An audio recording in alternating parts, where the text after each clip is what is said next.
가정에 함께 하시기를 주의 이름으로 축복합니다. 그리고 바라기는 이 나라에 주님이 함께 하시기를 소망합니다. 인터넷에서 보니까 이런 글이 있습니다. 코끼리를 냉장고에 넣는 법 아세요? 예, 아주 간단합니다.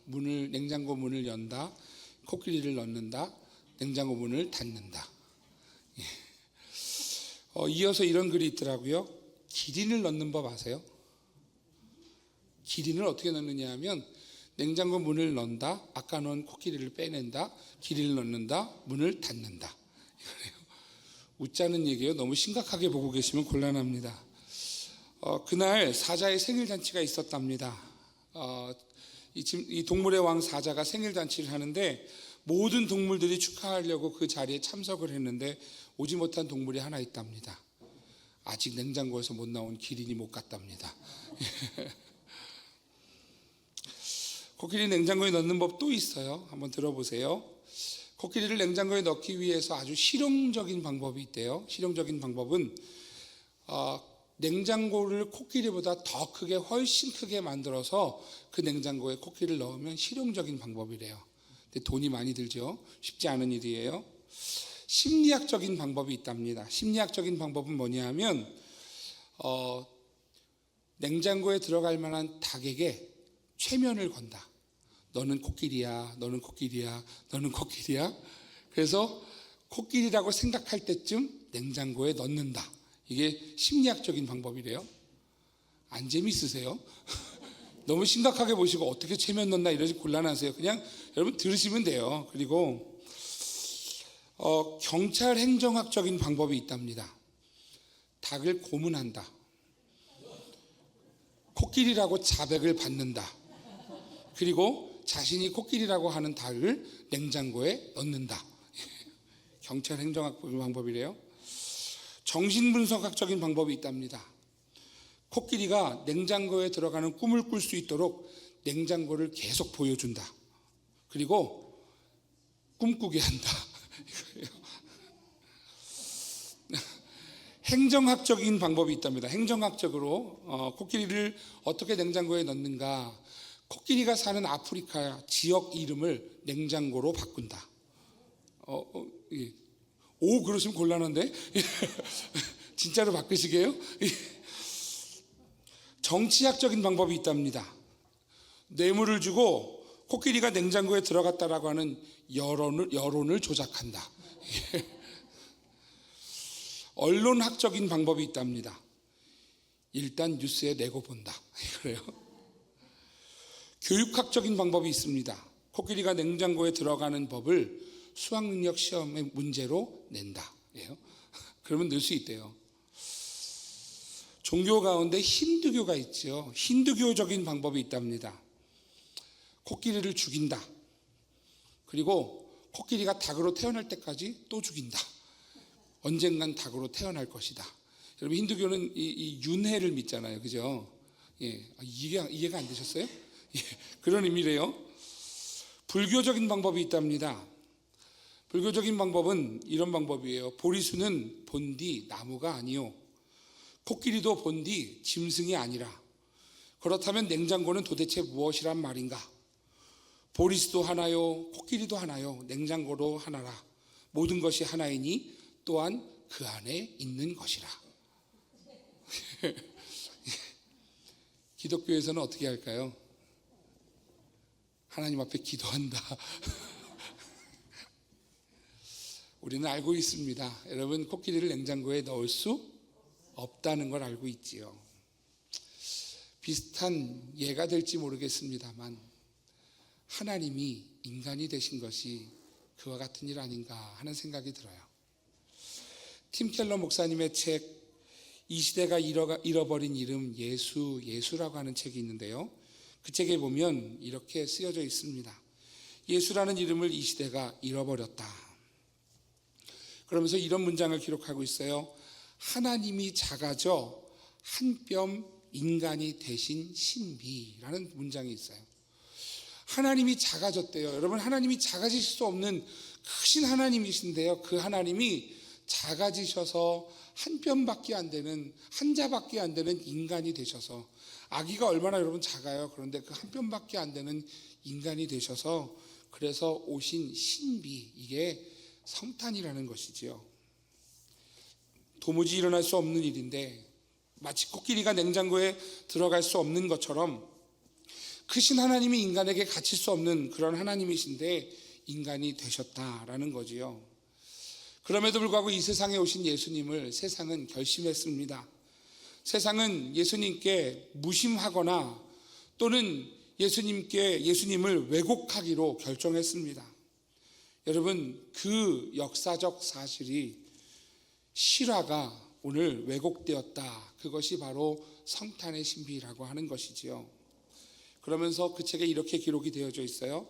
크리스마스 시즌은 한 해 가운데 세속사회와 교회가 조금이나마 비슷한 것을 생각하는 유일한 때이며 크리스마스의 의미를 바로 알아야 기독교의 중심이신 예수 복음을 바로 알 수 있다.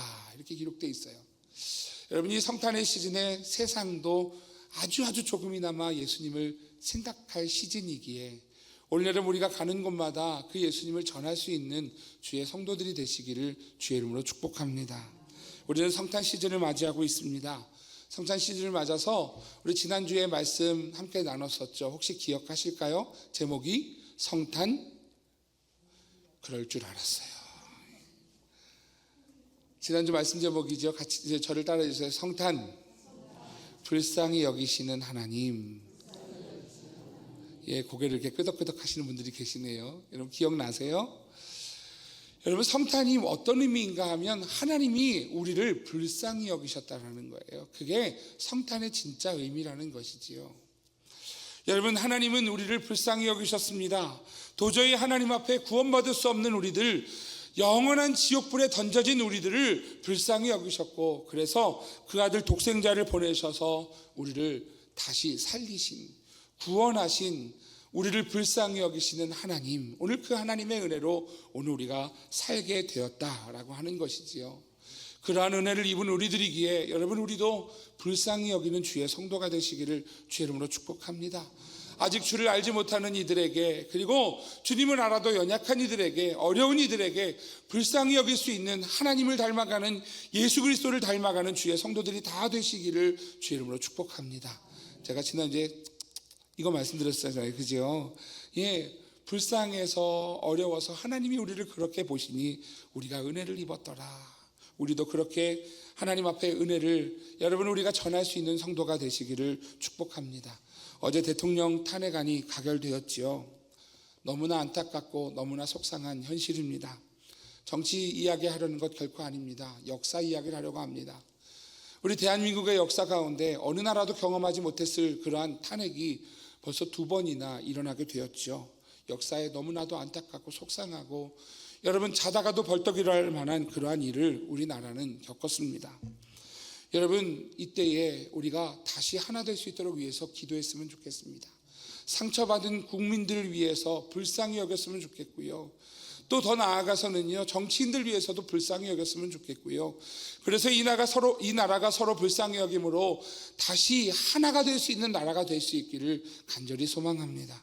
여러분, 이것이 오늘 우리가 이 시대를 살아가는 성도의 모습이 아닐까 하는 생각이 듭니다. 왜냐하면 하나님이 우리를요 용서하셨기 때문이에요. 더 큰 죄를 지은 우리들을 영원히 보상받을 수 없고 해결할 수 없고 죽을 수밖에 없는, 죽은 우리들을 하나님이 용서하셨고, 그 용서하시는 그 은혜가 그 아들을 주신 은혜이기 때문에, 성탄이기 때문에 오늘 성탄의 시즌에 우리도 하나님을 닮아 예수 그리스도를 닮아 불쌍히 여기는 주의 성도가 될 수 있기를 소망합니다. 지난주에 우리 성탄 불쌍히 여기시는 하나님 첫 번째 이야기를 나눴다면 오늘 두 번째 이야기입니다. 저를 따라해 주세요. 성탄, 평강 주시는 하나님. 여러분, 오늘 두 번째 이야기는요 평강의 하나님입니다. 여러분, 성탄이 어떤 의미인가 라고 하면 오늘 우리에게 평강을 주시는 하나님이시다라고 하는 것이지요. 오늘 우리가 읽은 말씀 히브리서는 목적이 아주 선명합니다. 여러분, 히브리서의 저자가 정확하게 밝혀지지 않았어요. 많은 학자들이 바울이라고 이야기합니다만 사실 바울의 편지에 나오는 특징들이 히브리서에 나오지 않다 보니까 그래서 다른 의견들이 분명히 있어서 누가 지었는지 잘 모릅니다. 그런데 중요한 것은 지은 사람은 몰라도 받는 사람은 명확해요. 히브리서, 히브리인들에게 쓰여진 편지인데요, 그냥 히브리인이 아니라 히브리 기독교인들에게 쓰여진 편지다라고 하는 것이지요. 히브리 기독교인들은 어떤 사람이었습니까? 당시 여러분 유대인이에요. 유대인은 누구냐? 구약의 하나님 한 분, 유일하신 하나님, 그래서 구약의 하나님을 믿는 사람들이 유대인들이었어요. 근데 그 유대인들 가운데 여러분 예수님이 십자가에 달려 돌아가시면서 이 땅에 오셔서 예수님이 십자가에 지시면서 여러분 수많은 무리들이 예수님을 믿게 되었고 예수님의 십자가로 내가 구원받게 되었습니다라는 고백을 하면서 그래서 히브리인에서 히브리 기독교인이 된 것이에요. 히브리 기독교인이 된 사람들은요, 그때부터 어려운 일을 당하게 됩니다. 왜냐하면 유대 공동체 안에, 유대교 공동체 안에, 히브리 공동체 안에 이 사람들은 배교자가 되었기 때문이지요. 배신자. 그들이 길을 지나갈 때면 사람들이요 침을 뱉기도 하고 배신자, 핍박하기도 하고요, 심지어는 그래서 돌로 쳐맞아서 죽은 분도 계셨죠. 스데반 집사님이에요. 우리가 잘 아는 것처럼 사도 바울은요, 그 순교의 현장에서 증인되어졌던 사람이 사도 바울 사울이라고 하는 청년이었다라고 성경은 기록하고 있지요. 우리가 알고 있는 사울은 여러분 그 일에 앞장섰던 사람이었습니다. 여러분 사울은요, 사도 바울은요, 예수 믿기 전에 그 예수 믿는 사람들을 핍박하기 위해서, 옥에 가두기 위해서, 심지어는 그들이 죽을지언정 그것이 옳은 일이라고 생각하며 여러분 그렇게 달려갔던 사람이 바로 바울, 사울이었다라는 것이지요. 어떻게 그럴 수 있을까? 사람이 죽는 자리에서 어떻게 그 자리에 증인 설 수 있을까? 왜냐하면 그들에게 잘못된 확신이 있었기 때문에 그래요. 그들 안에 잘못된 확신이 신념이 되었고 그 확신으로 인하여서 여러분 애꿎은 사람들에게 핍박하고 그리고 진리를 따르는 그들에게 오늘 이 핍박과 어려움을 가하게 되었다라는 것이지요. 사도 바울도 후에 예수를 믿게 되면서 예수님의 증인이 됩니다. 그런데 바울도 역시 예외가 되지 못하죠. 그랬던 바울, 그는 여러분 선교행을 떠날 때마다 유대교의 유대인들로 인해서 많은 박해를 당하게 됩니다. 그는 다니면서 죽을 위기에 처해지기도 하죠. 1차 선교여행을 가던 중에 루스드라라고 하는 지역에 가게 됩니다. 그런데 그곳에서 사도 바울은요, 사람들에게 복음을 전하고 그리고 안진뱅이를 일으키면서 먼저 그 사람들에게 많은 추앙을 받았어요. 아, 이 사람은 신이구나, 이런 얘기를 들었어요. 오늘 새벽에도 말씀을 나눴습니다만 그렇게 받았던 사도 바울이요, 사람들이, 유대인들이 바울을 박해하기 시작했고 결국에는 그는 그곳에서 죽습니다. 죽은 줄 알고 버려져요. 성 밖에 버려져요. 그렇게 버려진 사도 바울은요, 깨어나서 정신 차리고 다시 툴툴 털고 일어나서 다시 성으로 들어가 복음을 전하게 되지요. 잘못된 확신이 있었던 사람들은 그렇게 핍박을 했습니다. 이 이야기는 어떤 의미인가? 사도 바울뿐만이 아니라 당시 히브리 기독교, 초대 기독교 성도들은요, 모든 핍박과 고난과 환난을 겪고 있었다라는 것이지요.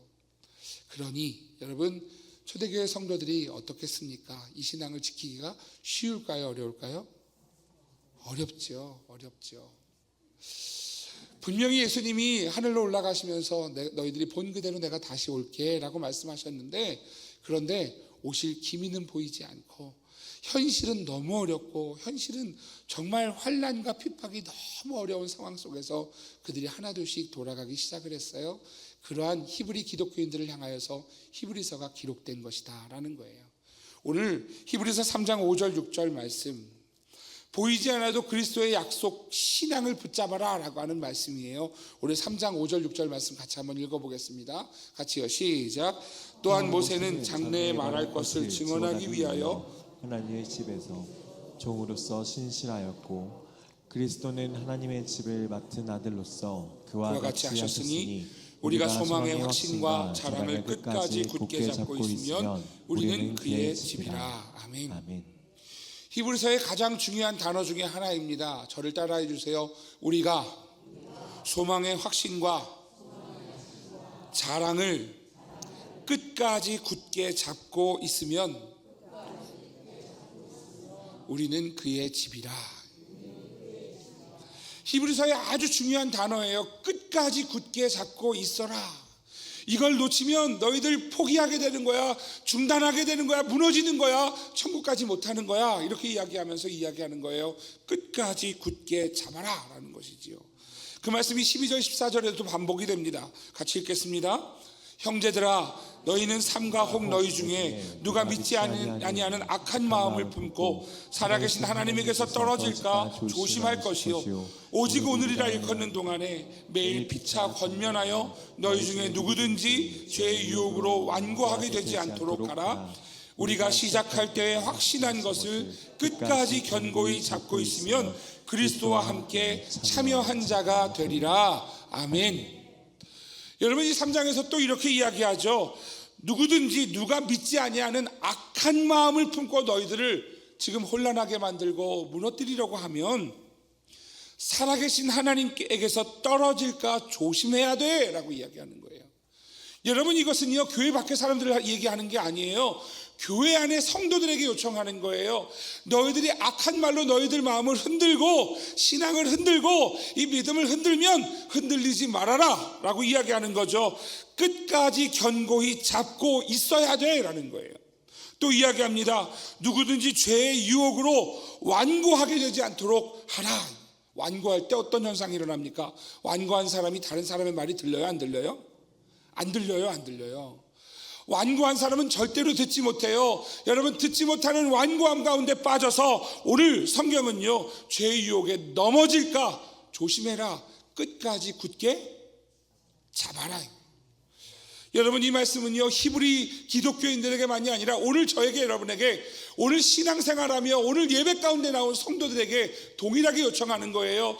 너희들이 넘어질까 조심하라. 너희들이 하나님에게서 떨어질까 조심하라. 너희들이 완고하게 될까 조심하라. 사랑하시는 성도 여러분, 오늘 그 모든 일들 가운데 완고해지지 않도록, 하나님에게서 떨어지지 않도록 끝까지 견고하게 붙잡는 주의 성도들 되시기를 주의 이름으로 축복합니다. 이것이 우리 믿음이어야 된다는 거예요. 4장 1절, 히브리서 4장 1절도 이렇게 말씀합니다. 그러므로 우리는 두려워할지니 두려워해야 돼요. 왜냐하면 그의 안식에 들어갈 약속이 남아있을지라도 너희 중에는 혹 이르지 못할 자가 있을까 함이라. 여러분, 초대교회 성도들이에요. 그런데 너희 중에는 혹 이르지 못할 자가 있을까? 히브리서의 기자는요 염려함으로 부탁하는 거예요. 4장 14절도 이렇게 말씀합니다. 그러므로 우리에게 큰 대제사장이 계시니 승천하시니 곧 하나님의 아들 예수시라. 우리가 믿는 도리를 굳게 잡을지어다. 할렐루야. 여러분, 굳게 잡아야 합니다. 굳게 잡는 믿음의 성도들 되시기를 주의 이름으로 축복합니다. 어떤 방법으로 환란이 올지 몰라요. 정면에서 올 수도 있고요, 오른쪽에서 올 수도 있고요, 왼쪽에서 올 수도 있고요, 우리가 보지 못하는 발밑으로 올 수도 있고요, 뒤에서 공격할 수도 있어요. 우리를 넘어뜨리는 모든 일들로부터 여러분 끝까지 견디는 믿음의 성도가 되시기를 주의 이름으로 축복합니다. 여러분, 이게 히브리서예요. 히브리서 12장 1절 3절, 우리 지난번에 말씀 나눴던 말씀이지요. 오늘 그 끝에 누가 계시냐? 예수님이 계셔. 그 일을 완주하고 우리를 바라보고 계신 그 주님을 바라보고 뛰어가라고 말씀하는 거죠. 우리 1절에서 3절 같이 읽겠습니다. 12장이요 시작. 이러므로 우리에게 구름같이 둘러싼 허다한 증인들이 있으니 모든 무거운 것과 얽매기 쉬운 죄를 벗어버리고 인내로써 우리 앞에 당한 경주를 하며 믿음의 주요 또 온전하게 하시는 이인 예수를 바라보자. 그는 그 앞에 있는 기쁨을 위하여 십자가를 참으사 부끄러움을 개의치 아니하시더니 하나님 보좌 우편에 앉으셨느니라. 너희가 피곤하여 낙심하지 않기 위하여 죄인들이 이같이 자기에게 거역한 일을 참으신 일을 생각하라. 아멘. 그때마다 주님 바라보고 그 끝에서 그 길에서 우리를 바라보고 두 팔 벌려 기다리고 계시는 주님을 바라보고 그 어려움을 참으시고 끝까지 달려가신 그 주님을 바라보고, 그리고 믿음의 선배들이 옆에서 조금만 더 가, 힘내, 응원하면서 조금만, 이제 얼마 남지 않았어, 조금만 더 가면 돼 하는 그 믿음의 선배들의 응원을 받아서 끝까지 굳게 잡아라 라는 것이지요. 여러분, 우리는 그 환난과 핍박 속에 살아갑니다.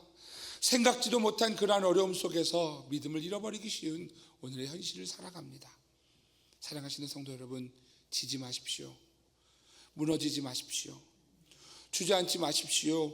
끝까지 굳게 잡는 주의 성도가 되시기를 주의 이름으로 축복합니다. 오늘 13장 20절 21절은요, 이제 25절까지 이어지는 히브리서의 결론 같은 말씀이에요. 히브리서가 이런 의도로 쓰여졌다면 오늘 이 마지막 부분에서 이 히브리서의 기자는 뭐라고 이야기하는가, 하나님은 우리에게 뭐라고 말씀하시는가, 오늘 그 길을 잘 걸어가라. 그 어려운 길이지만, 힘든 길이지만, 그 환난과 핍박과 고난과 어려움 속에 우리가 넘어지기 쉬운 상황을 맞이하고 있지만 잘 견뎌가라. 그러면서 평강의 하나님을 말씀하고 있다는 것이지요. 평안한 상황이 아니에요. 그런데 하나님을 보라는 거예요. 오늘 13장 20절 말씀 같이 읽겠습니다. 같이요. 시작. 망들의 큰 목자이신 우리 주 예수를 영원한 언약의 피로 죽은 자 가운데서 이끌어내신 평강의 하나님이. 아멘. 아멘. 여러분, 오늘 이 말씀에서 주어가 나와요. 주어가 뭐냐면 하나님이에요. 20절 21절은요 아주 중요한 단어, 이 하나님이를 중심으로 해서 하나님이 무엇을 하실까가 21절에 나오고요, 그 앞에 그 하나님은 어떤 하나님인가가 나오는 게 오늘 20절 말씀이에요. 자, 그러면 주어가 하나님인데 그 하나님을 뭐라고 수식하고 있는가라는 것이지요. 첫 번째 수식어는 이것입니다. 큰 목자이신 예수님을 보내신 하나님이라는 거예요. 여러분, 영어 성경에 보니까요, 큰 목자가 Great Shepherd라고 나와요. 아주 위대한 목자라고 나와요. 크고 위대하신 목자, 그분 예수님을 우리에게 보내주신 하나님이지요. 여러분, 목자는 무슨 일 하는 사람이에요? 양치는 사람이에요. 예, 양치는 사람은 여러분 양을 인도하는데요, 푸른 초장으로 인도하는 게 양치는 사람 목자의 사명이에요. 여러분, 이스라엘 땅에서 목자 되신 주님, 목자가요 양을 이끌고 가는데요, 푸른 초장이 쫙 펼쳐져 있는 곳이 없어요. 시편 23편에 보면 푸른 초장으로 인도하시는도다라고 고백하고 있지만, 우리가 생각하는 그런 푸른 초장은 복받은 우리나라 얘기예요. 이스라엘 땅에는요 그렇게 넓게 펼쳐져 있는 푸른 초장이 없어요. 있었다면은요 모든 양치기들이 다 모든 양을 그리로 데려갔겠죠. 아마 그러면 광화문보다 더 번잡할걸요. 어쩌면 경찰이 한 트럭은 출동을 해야 될 거예요. 그죠? 너무 심각하게 이것도 받으시네. 그러지 않을까요? 여러분, 푸른 초장이 쫙 넓게 펼쳐져 있는 그런 곳이 없어요. 조금 펼쳐지다 말아요. 그리고 대부분이 어떤 곳이냐면 이스라엘에 가면은요 광야예요. 광야에 이렇게, 그 나라 풀이 왜 이렇게 못생겼는지 몰라요. 풀이 바닥에 진짜 이게 바닥에 땅에 붙어 있는 것처럼 이렇게 생겼어요. 바닥에 이렇게 붙어 있어요. 이걸 뭐라고 설명해야 돼? 이렇게 붙어 있어요. 붙어 있으면요 그거 조금 있는 거 한 두세 마리가요 낼름 먹으면 끝나버려요. 그러면 또 옮겨 다니는 거예요. 그래서 목자의 사명은 뭐냐 하면 계속해서 이동해서 조금이 남아있는 풀을 찾아서 그 양식을 먹이는 것이 목자의 사명이에요. 여러분, 이 목자의 사명은요 끊임없이 양을 위한 존재라는 것이지요. 양을 위하는 거예요. 여러분, 푸른 초장만이 아니에요. 물이, 여러분, 시냇가로 인도하시는 목자, 여러분, 시냇가가 그렇게 있었으면 여전히 그 시냇가도 바글바글 됐을 거예요. 그죠? 이스라엘에 그런 시내는 거의 없어요. 그러니까 여러분, 조금이라도 물이 흐르는, 그냥 우리가 생각할 때는 비 오고 나서 물이 이렇게 흐르는 그 정도 물을 찾아서요 양들을 데리고 이리저리 찾아 헤매는 거예요. 그렇게 찾다가 물을 만나면, 좀 큰 물을 만나면 너무 행복한 거죠. 그게 목자예요. 목자가 위하는 건 하나예요. 양을 위하는 거예요. 양에게 무언가라도 좀 더 먹이기 위해서, 좀 더 마시게 하기 위해서, 그리고 밤잠을 설쳐가면서 다른 사나운 짐승들이 와서 양을 해할까봐 그래서 지키는 분이 목자라는 것이지요. 그런데 오늘 그 목자 대신 예수님을 뭐라고 얘기하느냐면 큰 목자, 위대하신 목자라고 이야기해요. 우리를 잘 돌보시는 분이지요. 그런데 그 목자를 오늘 성경이 뭐라고 했냐면 하나님이 보내셨어 이거예요. 할렐루야.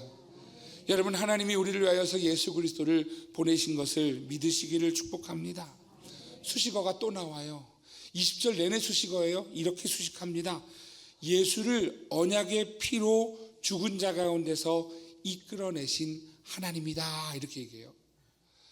여러분, 히브리 기독교인들이 지금 이 목숨의 위협 가운데 신앙생활을 하고 있는 중이잖아요. 그런 상황 속에서 오늘 히브리 기독교인들이요 지금 바라볼 수 있는 건 무엇인가? 예수 그리스도를 다시 살리신 하나님이 너희도 다시 살리실 거야.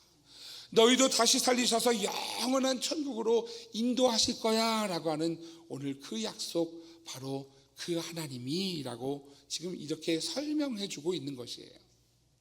세 번째 수식어는 무엇인가? 그 하나님이 저와 여러분에게 평강 주기 원하시는 하나님이시다. 할렐루야. 그 하나님은요 저에게, 여러분에게 평강 주기를 원하십니다. 우리 앞에 놓여져 있는 어려움을 바라보는 것이 아니라 그 뒤에서 우리에게 평강 주시기 위하여 애쓰시는, 사랑하시는 하나님을 바라볼 수 있기를 소망합니다. 하나님의 의도는 평강이에요. 우리 눈앞에 평강이 보이지 않는다고 여러분 무너지지 마시고 하나님을 보세요. 하나님은 평강 주시는 하나님이십니다. 하나님이여 우리를 불쌍히 여기실 뿐 아니라 우리에게 평강 주시는 하나님이시라고 오늘 말씀하시는 거예요. 여러분, 그 하나님이 제사장을 세우셨어요. 모세의 형 아론과 그 자손들 제사장을 세우셨죠. 제사장을 세우시면서 하나님이 제사장들에게 너희들 이 사명을 꼭 감당해라 라고 주신 사명이 있어요. 우리 민수기 6장 22절에서 27절 같이 한번 읽어보겠습니다. 같이요, 시작. 여호와께서 모세에게 말씀하여 이르시되 아론과 그의 아들들에게 말하여 이르기를 너희는 이스라엘 자손을 위하여 이렇게 축복하여 이르되 여호와는 내게 복을 주시고 너를 지키시기를 원하며 여호와는 그의 얼굴을 내게 비추사 은혜 베푸시기를 원하며 여호와는 그 얼굴을 내게로 향하여 드사 평강 주시기를 원하노라 할지니라 하라. 그들은 이같이 내 이름으로 이스라엘 자손에게 축복할지니 내가 그에게 복을 주리라. 아멘. 여러분, 하나님이 아론과 제사장들에게 사명을 주셨어요. 너희들은 이렇게 축복해라. 그러면 너희들이 축복하는 그 복을 내가 너희들을 통해서 복을 줄게, 이렇게 말씀하신 거예요. 여러분, 아론과 제사장들은 그래서 열심히 다니면서 이 축복을 했어야 되는 거예요. 이 축복이 무엇인가? 이렇게 이야기하는 거죠. 여호와는 내게 복을 주시기를 원하신다. 그리고 여호와는 너를 지키시기를 원하신다. 여호와는 그의 얼굴을 너에게로 비추셔서 은혜 베푸시기를 원하신다. 그리고 여호와는 그 얼굴을 내게로 향하여 드셔서 평강 주시기를 원하신다. 여러분, 이것이 축복이라는 것이죠. 여러분, 이 사명을 특별한 사람들을 세워서까지도, 그 직무를 감당하는 사람을 세워서까지도 하나님은 축복하기 원하셨어요. 사랑하시는 성도 여러분, 우리 하나님이 우리에게 복 주시고 지키시고 우리에게 그 얼굴을 비추셔서 은혜 주시고 그리고 그 얼굴을 향하셔서 우리에게 평강 주시는 하나님이심을 믿으시기를 주의 이름으로 축복합니다. 하나님이 우리에게 평강 주기 원하셨어요. 여러분, 우리가 평안하지 않아요. 현실을 봤더니 너무 어려워요. 하지만 그것은 하나님의 뜻이 아니에요. 하나님은 저에게, 여러분에게 평강 주시기 원하시는 하나님이시라는 거예요. 함정에 빠지지 마세요. 여러분, 상황에 무너지지 마세요. 여러분, 두려워하지 마세요. 왜냐하면 하나님은 한 번도 저 여러분을 향하여서 여러분 그 마음을 거두신 적이 없으세요. 세상이 주는 평강은 다릅니다. 여러분, 세상이 주는 평강은요 욕심에 근거한 평강입니다. 사람들은 어디에서 만족을 얻습니까? 가방, 좋은 가방 사면, 좋은 차 사면, 사람들에게 인정받으면 그래서 자신의 오감을 만족할 때 그때 만족함을 얻어요. 평강을 얻어요. 근데 여러분 이것은 금세 질리고 말아요. 하나님이 주시는 평강은, 세상이 주는 평강은요, 욕심에 근거한 평강입니다만 하나님이 주시는 평강은요, 하나님의 사랑에 근거한 평강입니다. 하나님의 사랑의 손길이 우리에게 평강 주기 원하시는 거예요. 질리지 않아요. 끝나지 않아요. 그 주님이 주시는 평강은요, 오늘 우리가 사는 모든 날 동안에 우리를 향하신 하나님의 의지이심을 기억하시기를 축복합니다. 안 그렇잖아요. 우리가 안 그렇잖아요. 너무 어렵잖아요. 하지만 여러분, 그래도 하나님을 오해하지 마세요. 하나님은 평강 주시기 원하세요. 오늘 그 은혜를 꼭 기억하시기를 축복합니다. 그래서 모세가 이렇게 고백합니다. 신명기 1장 31, 32절 같이 읽겠습니다. 같이요, 시작. 광야에서도 너희가 당하였거니와 사람이 자기의 아들을 안는 것 같이 너희의 하나님 여호와께서 너희가 걸어온 길에서 너희를 안으사 이곳까지 이르게 하셨느니라 하나. 이 일에 너희가 너희의 하나님 여호와를 믿지 아니하였도다. 아멘. 여러분, 모세가요, 광야의 모습을 이렇게 설명하는 거죠.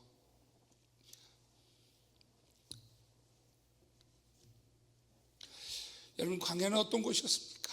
너무 힘든 곳이었어요. 광야는요, 포기하고 싶은 곳이에요. 주저앉고 싶은 곳이에요. 너무 힘들어서 안 가고 싶어요. 차라리 애굽에 있었으면 하는 것이 광야였어요. 그런데 모세는 그곳에서 하나님을 봤어요. 그랬더니 이렇게 해석하더라고요.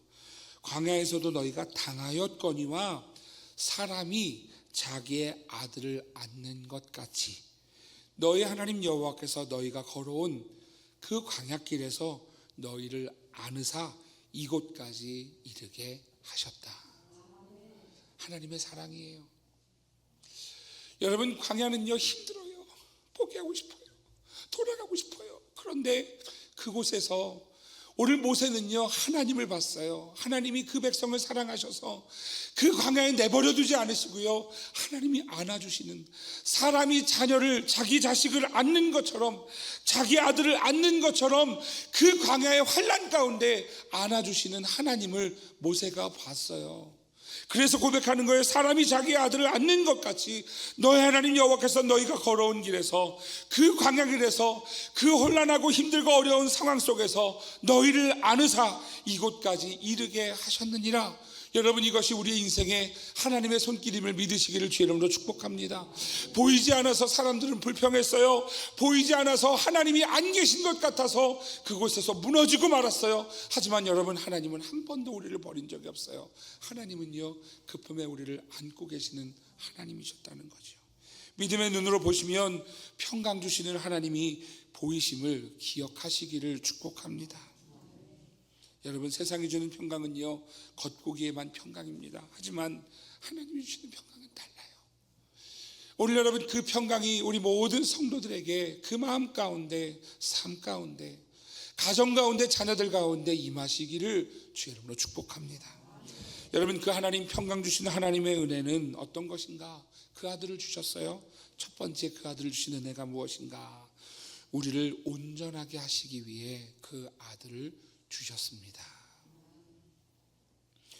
여러분, 하나님이 세상을 창조하셨어요.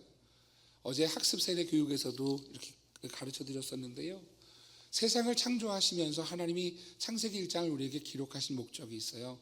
창세기 1장을 통해서 온 천지 만물을 누가 지었다? 하나님이 창조하셨다. 그 말은 다시 말하면 이런 뜻이에요. 세상의 주인은 누구다? 하나님이다예요. 하나님이 온 천지 만물의 주인이다를 가르쳐 주신 거예요. 그런데 여러분, 그 주인이신 그 하나님 앞에 우리가 하나님을 배반한 거죠. 하나님이 온 세상의 주인된 권한, 주권을 가지고 계셨어요.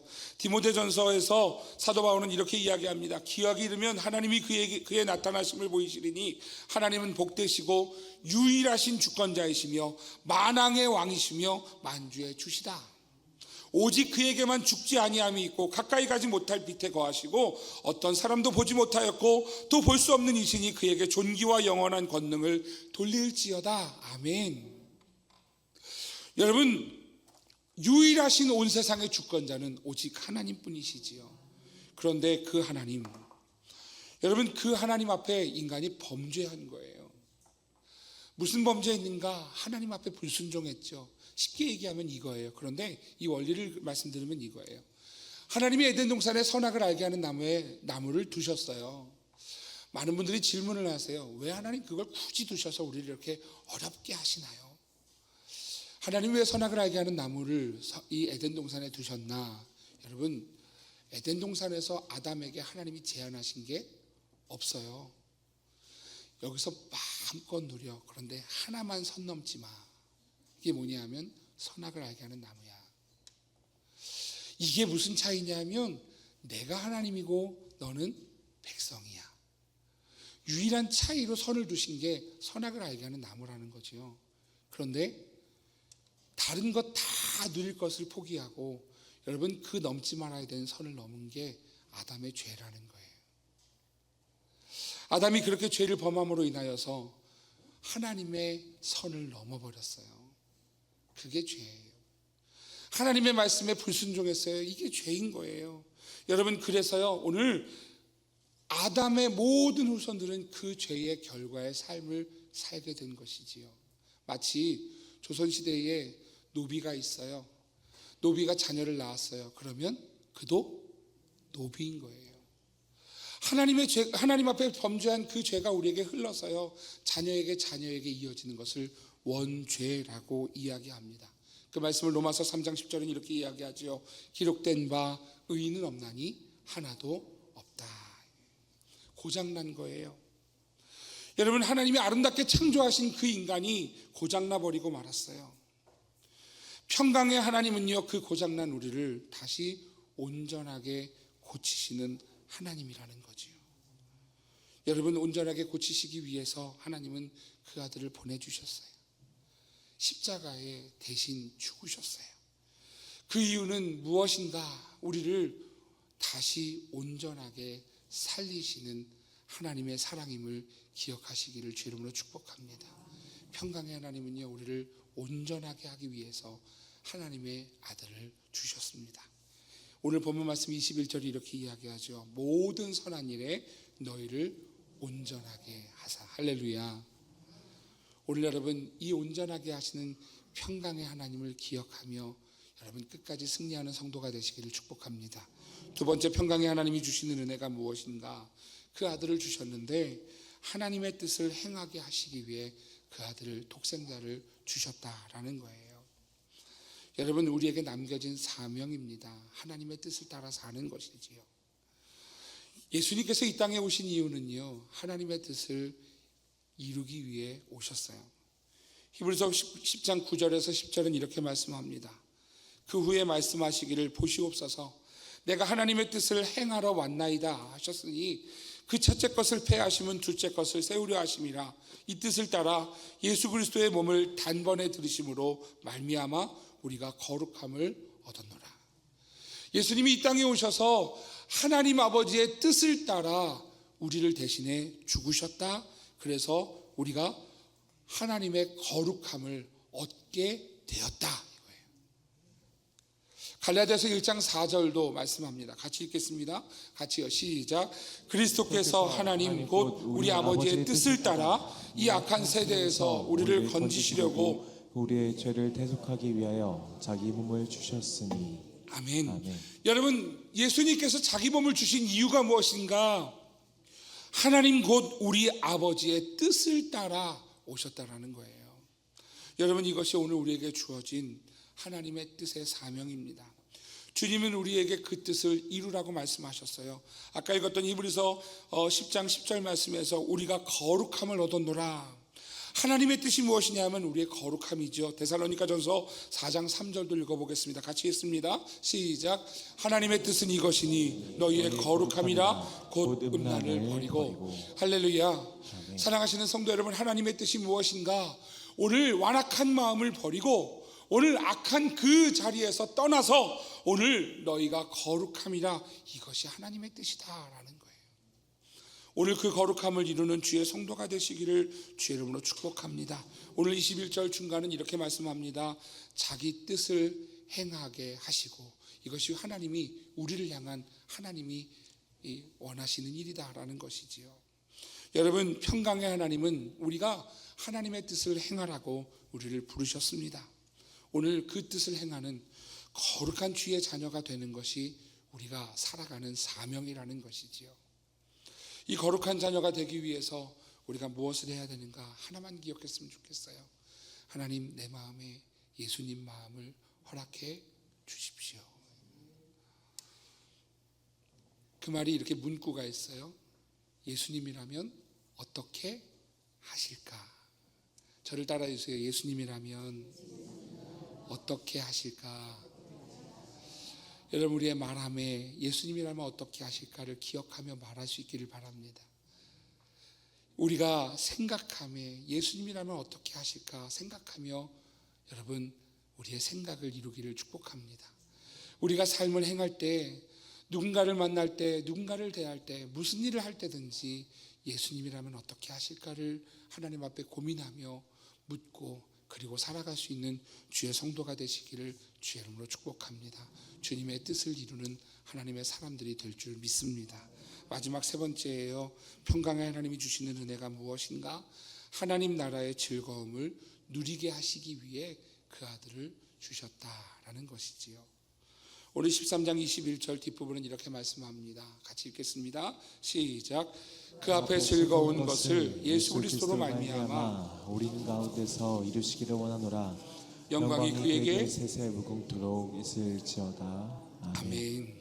여러분, 오늘 세 번째는 바로 이것입니다. 그 앞에 즐거움을 예수 그리스도로 말미암아 우리 가운데 이루시기를 원한다.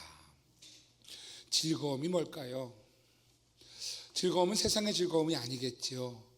히브리서에서 지금 요구하는 즐거움은 아까 처음부터 계속 봤던 내용이에요. 하나님 나라 끝까지 견고히 붙잡는 사람이 얻게 되는 하나님 나라의 즐거움이에요. 오늘 그 하나님 나라의 즐거움을 우리로 끝까지 이루시는 하나님의 평강이라는 것이지요. 사랑하시는 성도 여러분, 오늘 이 자리 가운데 오신 모든 성도들이 오늘 천국 가는 주의 성도가 되시기를 주의 이름으로 축복합니다. 여러분, 그것이 하나님의 평강을 구하시는, 우리를 향하여 평강 주시는 하나님의 은혜라는 거예요.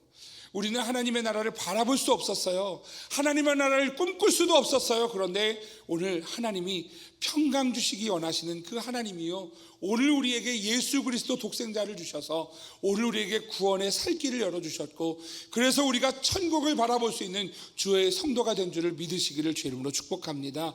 견고히 끝까지 붙잡아야 돼요. 무너지지 않아야 돼요. 하나님 앞에 이 믿음을 지켜내는 여러분, 그러한 견고히 끝까지 붙잡는 믿음으로 여러분 끝까지 즐거움을 누릴 수 있는 주의 성도가 되시기를 축복합니다.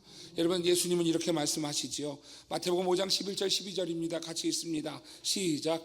나로 말미암아 너희를 욕하고 박해하고 거짓으로 너희를 거슬러 모든 악한 말을 할 때에는 너희에게 복이 있나니 기뻐하고 즐거워하라. 하늘에서 너희의 상이 큼이라. 너희 전에 있던 선지자들도 이같이 박해하였느니라. 아멘. 여러분, 이렇게 말씀하는 거예요. 예수님 말씀이에요. 너희가 이 세상에서 예수 그리스도로 말미암아 욕하고 박해하고 거짓으로 거슬러 악한 말을 듣게 되면 너희에게 복이 있나니 기뻐하고 즐거워하라. 왜냐하면 천국에서 너희의 상이 크기 때문이다. 사랑하시는 성도 여러분, 이 기쁨을, 이 즐거움을 놓치지 않는 주의 성도가 되시기를 주의 이름으로 축복합니다. 근데 여러분, 이때 여러분 놓치기가 너무 쉬워요. 그게 히브리서의 기록 목적이지요. 예수님이 이 땅에 오신 이유가 무엇인가? 바로 우리로 하여금 천국의 즐거움을 누리게 하기 위해서임을 기억하면서 여러분, 우리에게 평강 주시는 하나님이 우리 모든 선민의 성도들과 함께 하시기를 주의 이름으로 축복합니다. 팀 켈러 목사님의 고백이 저에게 이렇게 와닿습니다. 하나님이 작아져 한 뼘 인간이 되신 신비, 그 이유는 우리에게 평강 주시기 위해서예요. 오늘 그 평강이 우리 모든 선민의 성도들에게 가정 가운데, 우리 선민교회 가운데, 그리고 어지러운 이 대한민국 땅에 임하시기를 주의 이름으로 축복합니다. 성탄, 예수님이 이 땅에 오신 그 은혜, 오늘 그 은혜로 믿음으로 승리하는 주의 성도들 다 되시기를 축복합니다. 기도하겠습니다. 가슴에 손을 얹고 기도할 때 하나님, 코끼리가 냉장고에 들어갈 수 없는데 하나님이 한 뼘 작은 인간이 되신 하나님이 어려움을 봅니다. 하나님, 우리에게 평강 주시기 위해서 이 은혜, 이 사랑을 주셨는데 하나님, 우리의 마음을 잃어버리지 않도록 끝까지 견고히 붙잡는 믿음이 있게 해 주십시오. 우리만이 아니라 우리의 자녀에게도, 우리 가정에도, 우리 교회에도, 이 나라에도 주님의 평강이 임하게 하셔서 끝까지 승리하게 도와주십시오. 우리 함께 주님의 이 땅에 오신 것을 기억하며 감사하며 오늘 하나님 앞에 기도하며 나아가겠습니다.